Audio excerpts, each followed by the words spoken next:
22 मार्च 1994 की शाम रूस की राजधानी मॉस्को के शेरेमेतिएवो एयरपोर्ट पर एरोफ्लोट की फ्लाइट 593 हांगकांग जाने के लिए तैयार खड़ी है।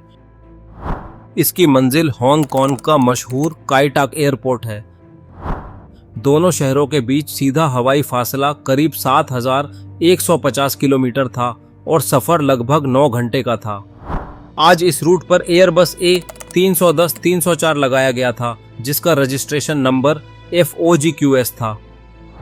जहाज ने पहली उड़ान सितंबर 1991 में भरी थी और अब तक 5375 घंटे हवा में गुजारते हुए 846 उड़ानें पूरी कर चुका था।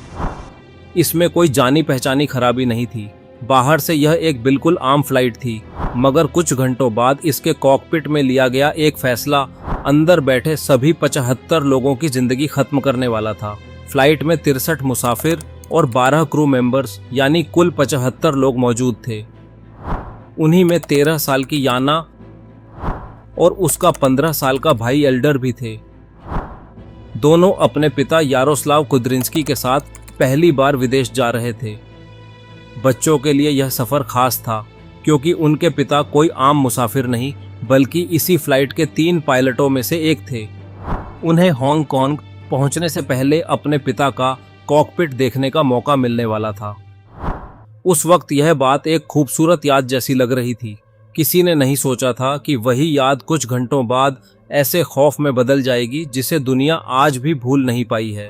कॉकपिट में कोई नया क्रू नहीं बैठा था। 40 साल के कैप्टन आंद्रेई दानिलोव के पास 9500 घंटे से ज्यादा उड़ान का तजुर्बा था, जिसमें करीब 950 घंटे A310 पर थे। 33 साल के फर्स्ट ऑफिसर इगोर पिस्कारेव 5885 घंटे उड़ चुके थे और A310 पर उनके 440 घंटे थे। तीसरे पायलट 39 साल के यारोस्लाव कुद्रिंस्की थे। उनके पास करीब 8940 घंटे का तजुर्बा था, जिसमें 907 घंटे इसी जहाज पर थे। लंबे रूट पर तीसरा पायलट इसलिए रहता है ताकि एक आराम करे तो दूसरा उसकी जगह संभाल सके। कागजों पर देखे तो तजुर्बे की कोई कमी नहीं थी, मगर कभी कभी हादसा तजुर्बे की कमी से नहीं बल्कि अपने तजुर्बे पर जरूरत से ज्यादा भरोसा करने से शुरू होता है। शाम ठीक 4:39 पर फ्लाइट 593 मॉस्को से उड़ान भरती है। टेक ऑफ बिल्कुल ठीक रहता है और कुछ वक्त बाद एयरबस 10,100 मीटर यानी करीब 33,000 फीट पर पहुंच जाता है। मौसम साफ था, इंजन सही चल रहे थे और जहाज ऑटो पायलट के सहारे साइबेरिया के ऊपर से हांगकांग की तरफ बढ़ रहा था। शुरुआती घंटों में दानिलोव और पिस्कारेव कॉकपिट संभालते हैं। फिर दानिलोव आराम करने चले जाते हैं और उनकी जगह कुद्रिंस्की ले लेते हैं। रात गहरी हो चुकी थी, नीचे बर्फ से ढकी सुनसान जमीन थी और केबिन में ज्यादातर मुसाफिर सो रहे थे। बाहर कोई खतरा दिखाई नहीं दे रहा था। मुसीबत खराब मौसम से नहीं, कॉकपिट के अंदर होने वाली थी। आधी रात के बाद off duty pilot Vladimir Makarov Kudrinsky के दोनों बच्चों को लेकर कॉकपिट में आते हैं। अब वहां कुल 5 लोग थे, कुद्रिंस्की, पिस्कारेव, मकारोव, याना और एल्डर। बच्चों को कॉकपिट दिखाना एक बात थी, मगर उन्हें पायलट की सीट पर बिठाकर कंट्रोल छूने देना नियमों के साफ खिलाफ था। कुद्रिंस्की को भरोसा था कि जहाज ऑटो पायलट पर है, इसलिए कुछ नहीं होगा। उनके लिए यह बच्चों के पहले विदेशी सफर को यादगार बनाने वाला छोटा सा खेल था, मगर मशीन इंसान की नीयत नहीं समझती, वो सिर्फ कंट्रोल पर पड़ने वाली ताकत समझती है। रात 12:43 पर कुद्रिंस्की अपनी 13 साल की बेटी याना को बाईं पायलट सीट पर बैठा देते हैं। याना कंट्रोल व्हील पकड़ती है और उसके पिता ऑटो पायलट पैनल से जहाज का रुख थोड़ा बदलते हैं ताकि उसे लगे कि एयरबस उसके हाथों से घूम रहा है। असल में जहाज अब भी ऑटो पायलट चला रहा था। याना करीब 7.5 मिनट तक वहां बैठी रही और सब कुछ ठीक चलता रहा। ना कोई अलार्म बजा, ना जहाज का बैलेंस बिगड़ा। यही बात कुद्रिंस्की के लिए सबसे खतरनाक भरोसा बन गई। उन्हें लगा कि जब बेटी के साथ कुछ नहीं हुआ तो बेटे के साथ भी कुछ नहीं होगा। रात 12:51 पर याना उठती है और 15 साल का एल्डर सीट पर बैठ जाता है। वह कंट्रोल व्हील को हल्का सा घुमाकर पूछता है कि क्या वह जहाज मोड़ सकता है। कुद्रिंस्की हाँ कर देते हैं। एल्डर व्हील पर करीब 8 से 10 किलो जोर लगाता है और कुछ सेकंड बाद उसे बीच में ले आता है, मगर हाथ नहीं हटाता। उसी वक्त कुद्रिंस्की NAV मोड लगाकर जहाज को तय रूट पर वापस लाते हैं। अब ऑटो पायलट व्हील को घुमाना चाहता था, जबकि एल्डर के हाथ उसे बीच में रोके हुए थे। मशीन और इंसानी ताकत के बीच एक खामोश खींचतान शुरू हो चुकी थी, जिसका वहां किसी को अंदाजा नहीं था।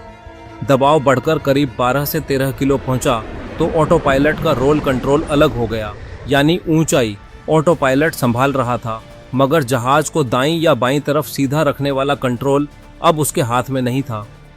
हैरानी की बात यह थी कि कोई तेज अलार्म नहीं बजा और पायलटों ने पैनल पर आई निशानी भी नहीं देखी।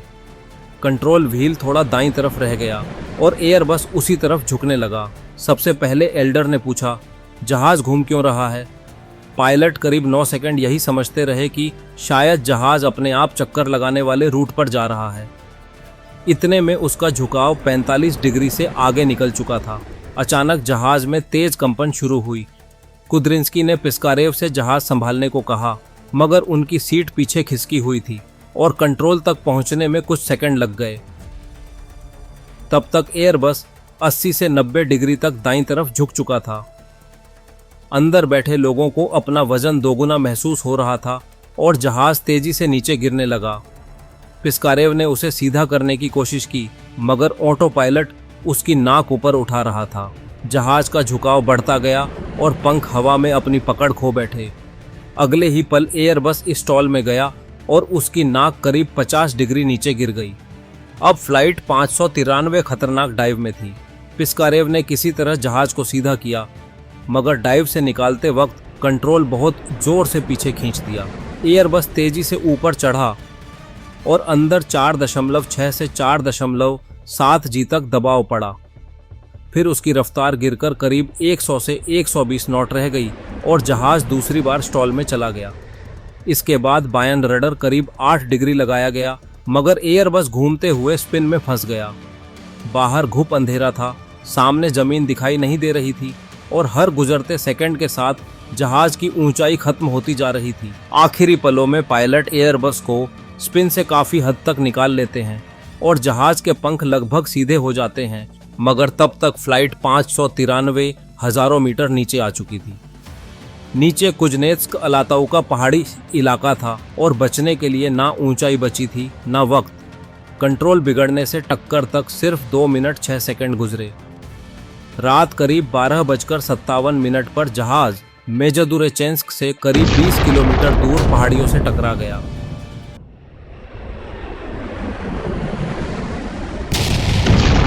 उस वक्त वह करीब 70 मीटर प्रति सेकंड यानी लगभग 250 किलोमीटर प्रति घंटे की रफ्तार से नीचे आ रहा था। टक्कर के बाद एयरबस पूरी तरह टूटकर बिखर गया और अंदर मौजूद सभी 75 लोगों की जान चली गई। रात 12:59 पर फ्लाइट 593 को नोवोकुजनेत्स्क कंट्रोल से अगला संपर्क करना था, मगर कोई आवाज नहीं आई। कंट्रोलर्स ने कई बार पुकारा, लेकिन जवाब में सिर्फ खामोशी मिली।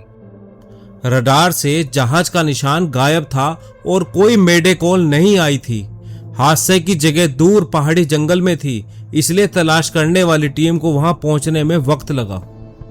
मलबा मिलने पर इंजन फेल होने, आग लगने या धमाके का कोई साफ सबूत नहीं था। अब सवाल यह था कि साफ मौसम में उड़ रहा सही सलामत एयरबस अचानक नीचे कैसे आ गया। इसका जवाब दोनों ब्लैक बॉक्स में बंद था। ब्लैक बॉक्स की रिकॉर्डिंग ने सबको हैरान कर दिया। जहाज में ऐसी कोई मशीन की खराबी नहीं थी जिसने हादसा शुरू किया हो। असली सिलसिला उस पल शुरू हुआ जब कुद्रिंस्की ने बच्चों को पायलट सीट पर बैठाया। एल्डर के हाथों से ऑटो पायलट का रोल चैनल अलग हुआ, मगर पूरा इल्जाम उस बच्चे पर डालना गलत होगा। उसे उसके पिता ने खुद सीट दी और भरोसा दिलाया कि ऑटो पायलट सब संभाल रहा है। खतरा शुरू होने के बाद पायलट रोल चैनल अलग होने की निशानी नहीं समझे, बढ़ते झुकाव को देर से पकड़ा और फिर गलत कंट्रोल्स ने जहाज को स्टॉल और स्पिन में भेज दिया। आखिरी रिपोर्ट अप्रैल 1995 में आई। इसमें कहा गया कि हादसा किसी एक गलती से नहीं, गलतियों की पूरी कड़ी से हुआ था। पहली और सबसे बड़ी गलती, बिना ट्रेनिंग वाले बच्चे को पायलट की सीट और कंट्रोल तक पहुंच देना था। कंट्रोल अलग होने पर कोई साफ और तेज अलार्म नहीं आया, इसलिए पायलट उसे वक्त पर नहीं समझ पाए। रिपोर्ट के मुताबिक क्रू को इस सिस्टम की यह खास बात ठीक तरह नहीं बताई गई थी और उनकी ट्रेनिंग में ऐसी हालत से निकलने की पूरी तैयारी नहीं थी। इसके बाद बढ़ते बैंक एंगल को देर से समझा गया। फर्स्ट ऑफिसर ने सही वक्त पर ऑटो पायलट बंद करके नाक नीचे नहीं की और गलत कंट्रोल्स ने एयरबस को पहले स्टॉल, फिर डाइव और आखिर में स्पिन में भेज दिया। फ्लाइट 593 का सबसे बड़ा सबक यही है कि ऑटो पायलट कोई जादू नहीं और ना वो पायलट की जगह ले सकता है। इस हादसे में मशीन ने अचानक धोखा नहीं दिया था। पहले कॉकपिट का नियम तोड़ा गया, फिर सिस्टम की खामोश निशानी समझने में देर हुई और आखिर में घबराहट के बीच गलत कंट्रोल दिए गए। तो शायद सभी 75 लोग जिंदा हांगकांग पहुंच जाते, मगर आसमान में कभी कभी कुछ सेकंड की देर पूरी जिंदगी से ज्यादा भारी पड़ती है।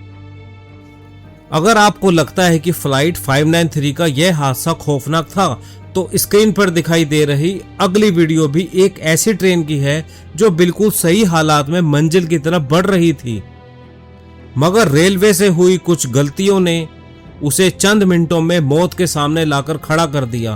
पूरी कहानी जानने के लिए स्क्रीन पर क्लिक करें और मैं आपको 1 सेकंड बाद वहीं मिलूंगा। धन्यवाद। जय हिंद।